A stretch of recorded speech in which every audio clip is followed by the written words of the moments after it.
So the future of Canadian housing market doesn't look really good.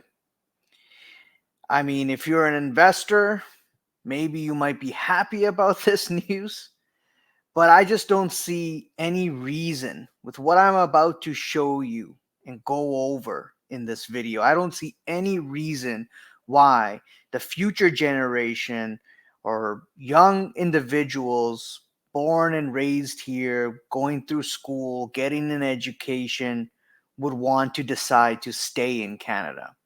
I mean, the idea of affordability in the housing market, that the government and the liberals go out and they promise and promise over and over again, just like you've seen in the past, it's all lies. And it's been a lie for a long time. And in fact, after what I'm going to show you today, this is going to prove the point of how affordability is going to get worse. Now, I could be wrong. Maybe something does come out in the upcoming recession in the future. Maybe there's something that, a new government comes in and things really shift and change. Or the idea of kicking the can down the road over and over again catches up to Canadians, to Canada. So there's really no words to explain this other than just me showing you right now what I'm talking about. So let me share my screen here so you have an idea. And I want to go over this article here. It comes out from Better Dwelling. It says Canada is spending 75% of its forecast deficit to prop up mortgages. All right, 75% of its spending. So, going into this article, if you've ever thought that using a payday loan to pay off credit card was a good idea, you're about to be all kinds of impressed. The government of Canada, again, let me repeat that again. The government of Canada has begun buying billions in Canadian mortgage bonds, CMBs, in last-ditch effort to stimulate more borrowing. Okay, first of all, this first line here.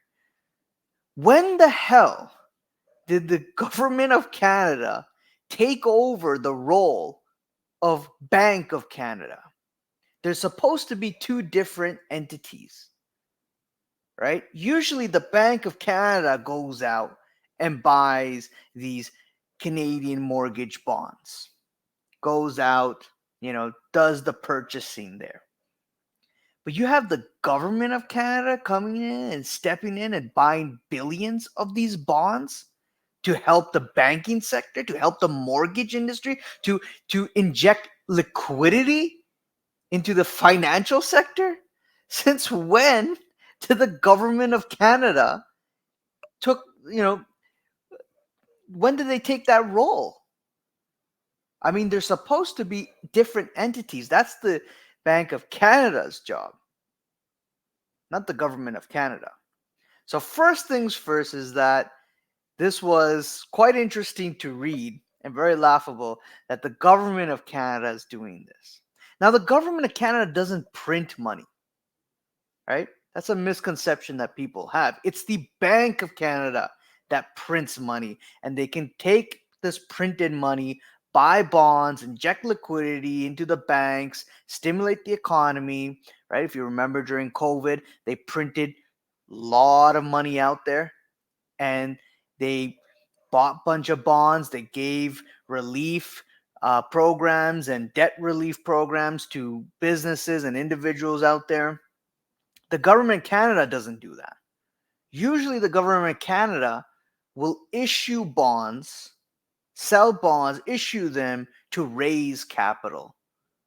In other words, what I mean by that is, let's take, for example, you going to the bank and the bank issuing you a credit card or a line of credit because you need funds for something. It's the same concept. So for government of Canada, they will go out and say, hey, we need some funds. We're going to issue some bonds, some debt, and we'll repay you back in the future. So here, the government of Canada is going out and buying these bonds. Now, how are they going to do this? I'll get into this in very shortly here. It goes on to say the planned purchase are equivalent to 3/4 of the cash the federal government is forecast to borrow this year. In addition to recklessly stimulating the market, it serves as a huge warning sign that Canada is unable to find global investment to support its credit markets. Because Bank of Canada is not stimulating here. Bank of Canada is doing quantitative tightening. They're tightening here. They're not buying bonds. There's actually another article that comes out here from Bloomberg saying Bank of Canada sees quantitative tightening ending 2025, which is very interesting. So they're doing quantitative tightening, QT, right now, which is the opposite of buying bonds, opposite of QE, quantitative easing. So they're doing that currently right now, but they did come out and say that they're going to end this sometime in 2025. Now, in this article, I won't go through the full thing here. You could read up on this article yourself, but it goes on to explain that the tightening that the Bank of Canada is doing is eventually going to come to an end, and when it comes to an end, they're going to look to be doing something called non-QE QE. They're going to be easing, but they said, the Bank of Canada said, this is not really easing. It's not really QE. And we're just doing it to inject some liquidity. So here it says here, we will start buying Government of Canada bonds and other assets again as part of our normal balance sheet management. Those purchases will not be quantitative easing. So this is what Bank of Canada says, which I call BS, because that is easing, right? We've heard this before. Where did we hear this before? We heard this before in 2019 from the Federal Reserve, the United States Fed. Let me show you. This article here, I can't really bypass this. Wait, let me see. Pause, cancel. No, I can't bypass this. But this is an article from 2019. Fed unveils plan to expand balance sheet, but insists it's not QE. This happened in October, September of 2019. And when did the COVID crash happen? A couple months later, right? In 2020, Feb in 2020. Right? Here's another one, CNBC. The Fed will be growing its balance sheet again, but don't call it QE4. It's not quantitative easing. We're expanding. We're going to be buying some bonds, but please don't call it QE, quantitative easing, because we're not easing here. Right? We're just helping the repo market, short-term borrowing. Why? Why? Why are you doing that? Because there was a problem in 2019 with the banking sector there, and they didn't want it to explode. That's why they were doing that. Excuse me. Sorry. Had to sneeze there. Excuse me.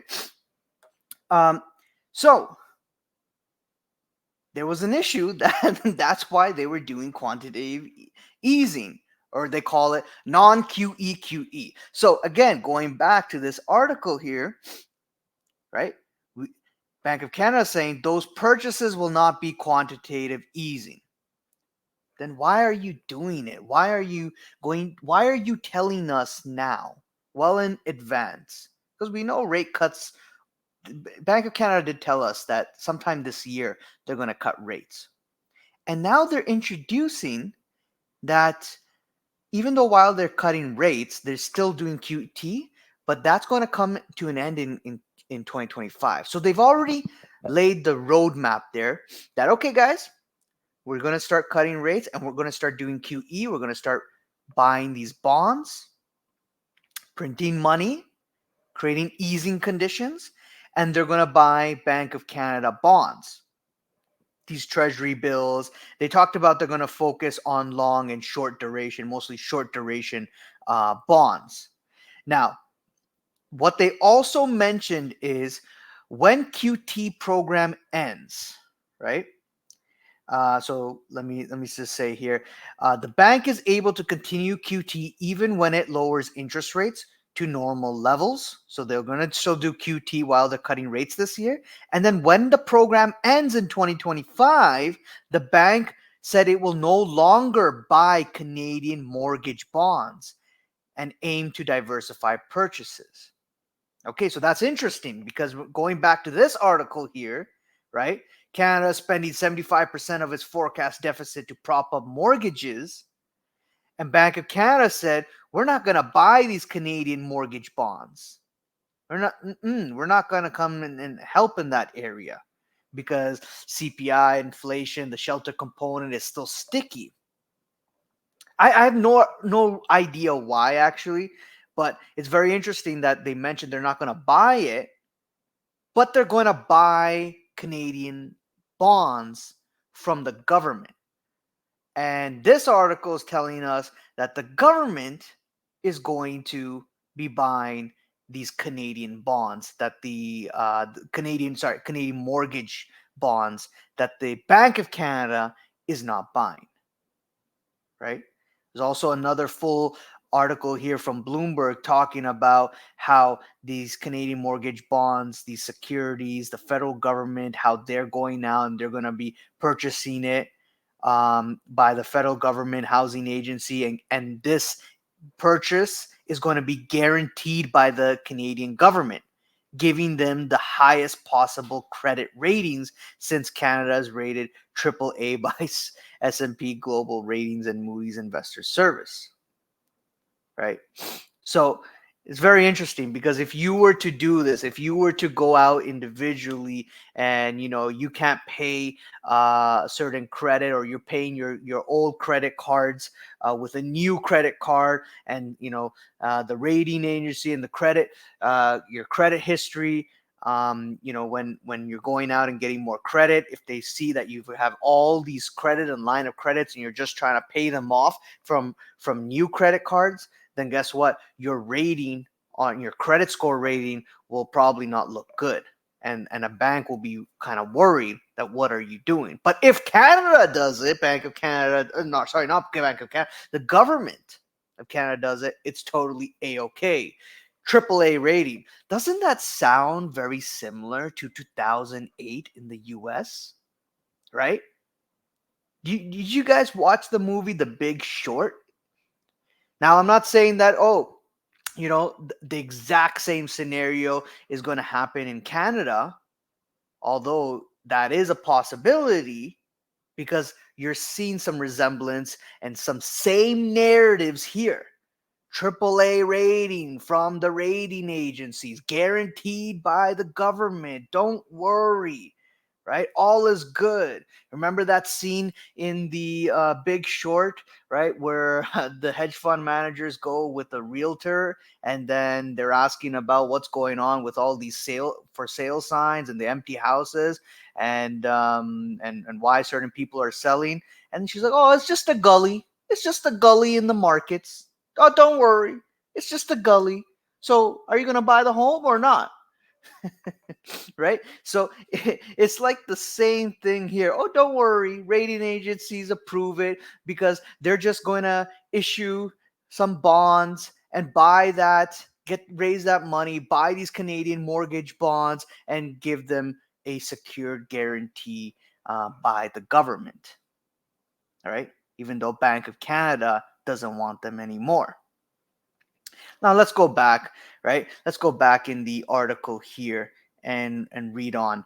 Canada plans to stimulate housing demand with 30 billion in Canada mortgage bonds per year. So, the money that they're raising, a majority of it is going to this stimulating the mortgage market, stimulating the housing market, which is going to make it worse. Worse for affordability, worse for prices, right? Young adults coming out of school, there's no way they can purchase, a house at these prices, especially when you have incompetent governments out there pushing the prices further and further. Again, kicking the can down the road over and over and over again. So again, let's go back into this. Just so we're all on the same page, let's quickly discuss Canada mortgage bonds, CMBs. Lenders originate mortgages, pool them, then sell the pools as a mortgage-backed securities to the government. To fund the purchase, the government sells CMBs to investors to acquire funds. The cash flow from the MBS is then used to pay investors that bought the CMBs. In short, CMBs are state-backed securities to fund mortgage financing in Canada. So let me explain. These Canadian mortgage bonds, right? Um, they help lenders out there. They help the banking sector out there, right? And these mortgages that are created from the lenders, created from the banks, they package it together. Again, 2008 US, 2007, ring a bell there, right? They package it together into this mortgage-backed security, right? And they pool this all together, then they sell this package to the government. And this is being purchased by the government. But where does the government get the money to buy this, right? Because they don't, remember, like I said, they don't print the money, right? So in order to purchase this, they will go out and issue bonds and ask people to invest, in these Canadian government bonds, which AKA the Bank of Canada plans to do in 2025, foreign investors also, and the government saying we will guarantee you those government bonds, and we will also guarantee you the Canada's mortgage bonds as well. So, but if Canada's mortgage bonds are so lucrative and interesting, why is the government raising debt to go out and purchase these bonds? Because according to this piece of paper here from Bank of Canada, this was posted last year, the Canadian mortgage bonds, the debt market there, the Canadian mortgage bonds, it says here, important role that the Canadian mortgage bonds play in attracting foreign investors in the Canadian debt market, as approximately 40% of CMBs are held by foreign investors. Okay. So 40% of the Canadian mortgage bonds are held by foreign investors. Foreign investors are investing 40% into CMBs. Is that why the the government of Canada is going out issuing bonds to go and fill the gap because foreign investors are not interested anymore? Do foreign investors find something worrisome about the Canadian housing market? There's so many things that you could speculate here, right? But definitely we know that emerging market countries are already cutting rates, right? We had Switzerland also just cut rates as well. Everyone's getting on the bandwagon of cutting rates, right? China is in a big problem right now in their economy. Their stock market, there is a recession going on there. There's a global crunch happening. We know about commercial real estate, which is a lot of the loans coming due, which can be a big problem for many others. We know Europe and the UK massively exposed to this. Germany as well are already seeing the pain in the commercial real estate side. And we know Europe is also talking about cutting rates. We know the Bank of England also talking about cutting rates. And now we have also Fed and Canada and all of these bigger countries talking about cutting rates. So if cutting rates is so amazing, then why can't those 40% of foreign investors fill the gap? Why does government of Canada why do they have to come and buy these Canadian mortgage bonds?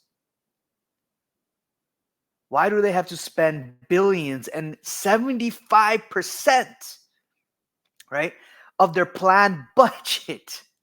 Okay, we're not talking about 10% here, 20%, 50%, right? 75% of the money that they budget is going dumping right into those mortgages, into the mortgage market, into the housing market, right? To provide that liquidity so nothing really, I guess, crashes.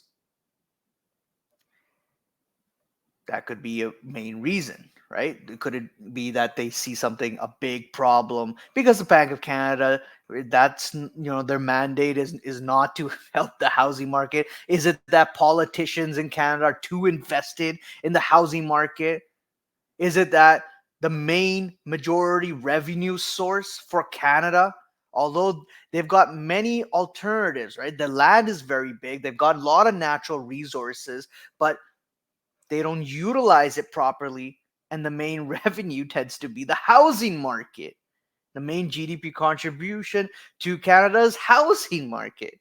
You kill that, you kill Canada.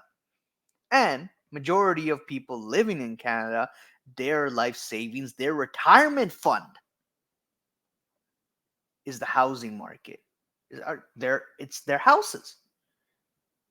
So going back to this again, right? So what's happening here is that these Canadian mortgage bonds, right? They need to be bought. The government's going to buy them, right?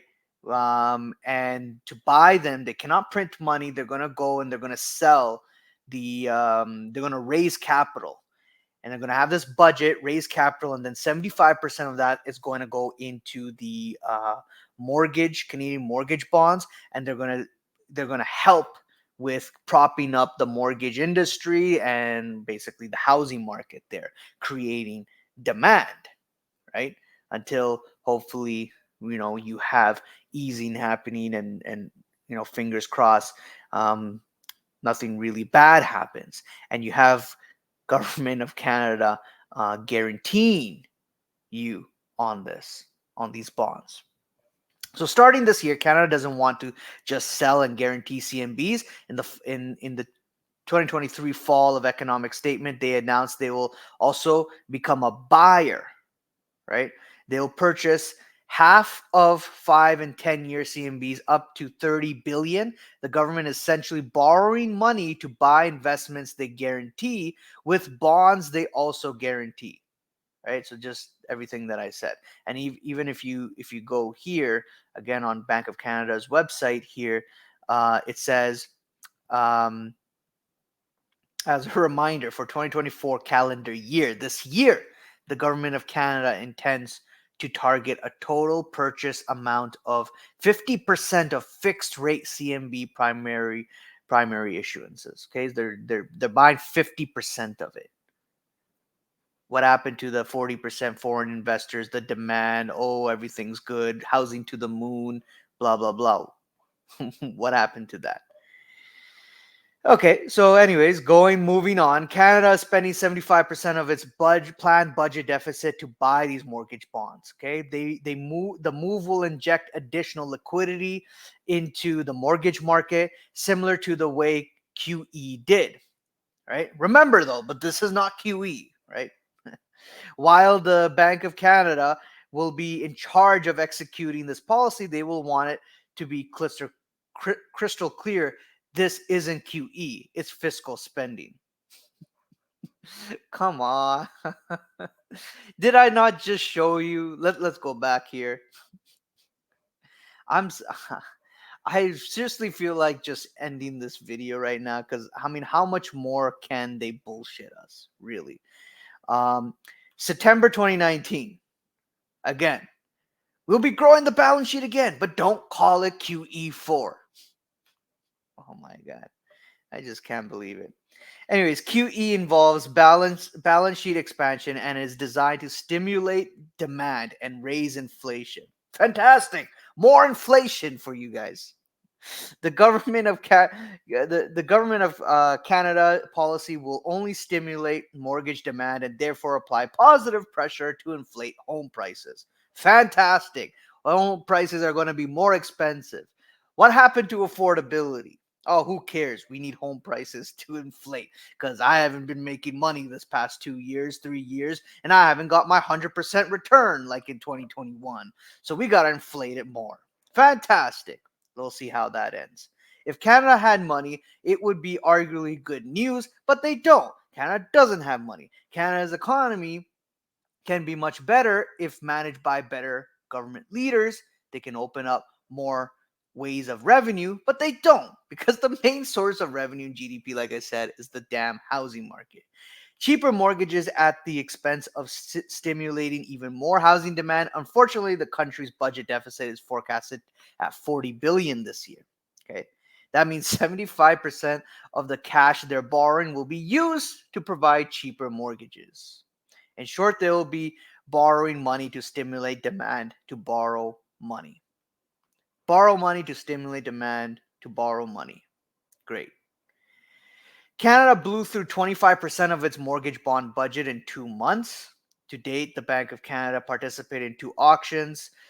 There was 3.5 billion purchase in 10-year CMBs. So, anyways, you could read up. It goes on more about this, but you get the idea, right?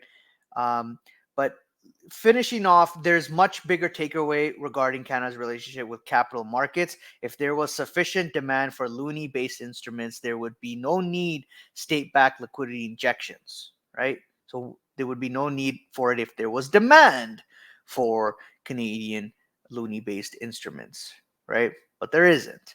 This serves as yet another reminder that global investment in Canada is driving up. Just a few weeks ago, the country saw a record outflow of investment capital, right? Like I said, 40% invested in those CMBs. And now you got record outflow happening because we got a global recession coming. Ironically, it's been drying up due to the lack of growth, due to economic stagnation resulting from an economy based largely on real estate, right? So, other than the whole doomsday stuffs that I'm saying, you know, maybe this may make some of you happy if you're a massive real estate investor. Um, what I would say is long term, sure, definitely asset prices will go up, housing will go up, things will become less affordable, housing will become less affordable, your investments will do well, but at the cost of many others, at the cost of the youth who wants to purchase a home but they can't, at the cost of probably immigrants coming in, um, and at the cost of people's livelihoods and so on, right? So, sure, QE, easing, printing of money, this will continue. The cycle continues over and over and over again. This is a typical business cycle. It will prop up markets. But before that happens, like I said in my previous videos many, many, many times, the reason they do QE, the reason they cut rates, the reason this is happening is because there's stress in the economy. There's liquidity issues, etc., etc. Like I just explained, the emerging markets cutting rates. Like I explained, China is in trouble. They're in a recession, right? They're stimulating their economy. It's not working. Now you have the big countries out there, the big central banks out there talking about cutting rates and future QE programs, right? What is it?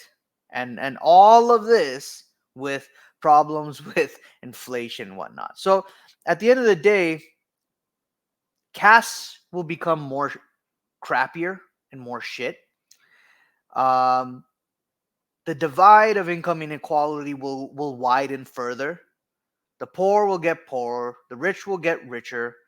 Um, Middle class will get hurt further. Um, and the trend will continue, right? And all because of bad planning, right? And now you have the government there, the government of Canada. Not only have Bank of Canada, but you have the government of Canada also helping propping up the real estate market in Canada, right? Now, we'll see how this plays also with this news here about Canada looking to cut temporary residents by 20% over 3 years. Looking through this very quickly, looks like that there's a slight shift. Currently, I think there are more than 2.5 million temporary residents living in the country, which is basically 6.2% of the population. The government aims to decrease temporary resident population to 5%. So or about 2 million, right? So just a percent down. So, um, you know, will this also have an effect? Will this be helpful? Again, they'll still be bringing immigrants in because they need them.